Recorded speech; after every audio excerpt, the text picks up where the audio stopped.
Good morning, it's James. I do hope and pray this message finds you and your loved ones peaceful, thriving, and well. So this morning, I want to talk about one of the things that I believe is absolutely necessary for me and possibly you to live your very best life right now.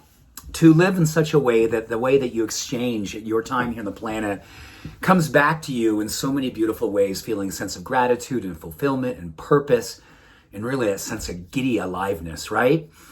My inner child has been awakened a lot more as of late. I think it's because of reflecting out in the world and seeing what's happening and the challenges and the darkness and the just all of that stuff that just wants to overtake us and overwhelm us. My inner child just wants to be that much more awakened. And I'm turning 59 in just over a month. And I am so grateful to be feeling that sense of youthful possibility. And I don't think that's an age thing. I think that's a spiritual thing, right? A spiritual thing, to feel that sense of youthful possibility where you don't let outdated beliefs or beliefs that you've carried into whatever age you are to define where you want to be and how you want to be leading your life today. So when I was a little boy, and I still am a little boy because I drew this morning, I was definitely that kid who was a doodler because of my learning opportunity, not a disability, my learning opportunity.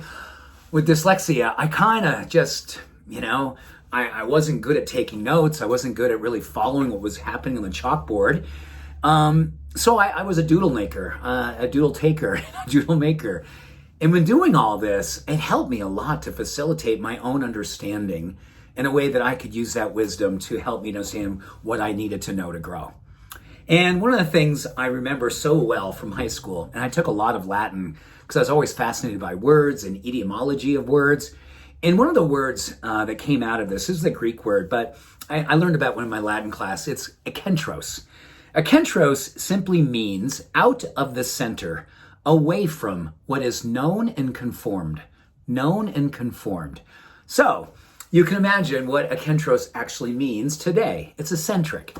And I have been told, and I'm sure you have too, anyone who's in this community, have you been told that you're eccentric, that you're nonconformist, that you're somebody, here's the artwork, who, here's the center, here's what groupthink is, here's where all that stuff is and the feeding of all that stuff. And you leave that and you're down here with a big smile on your face, being mischievous, being spiritually awake, being a possibilitarian. And the word that comes from this in definition is beautiful. Deviating from conformity, an unusual zeal, someone who takes the journey and goes into possibility outside of what is known to the beautifully unknown. Ooh, deviating from conformity with unusual zeal. I think it's time for unusual zeal. In fact, I don't think we find our way through without it. And I don't mean this is something that you and I are going to do alone. I hope that more and more that people see you and I out here enjoying life, doing life, being examples and demonstrations of a life well lived, and not spending time here complaining and refraining from our purpose, but not giving ourselves anything less than the opportunity to move away from the center and live with unusual zeal. So here's to the artistic ones. Here's to the eccentrics. Here's to ekentros.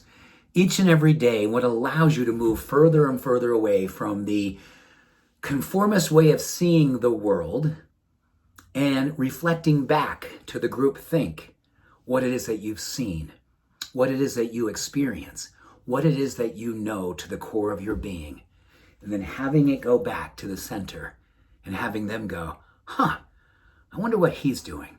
I wonder what she's all about. They look like someone I would want to know more of because they see themselves in you too. All of us have this beautiful quality inside of us. Some of us have allowed it to go to sleep. Some of it is dormant and looking for an example, a demonstration, a possibility in the form of you. Yes, here it is. my doodle, my art, my work of heart. Much love, every blessing. Have an awesome day. Bye for now.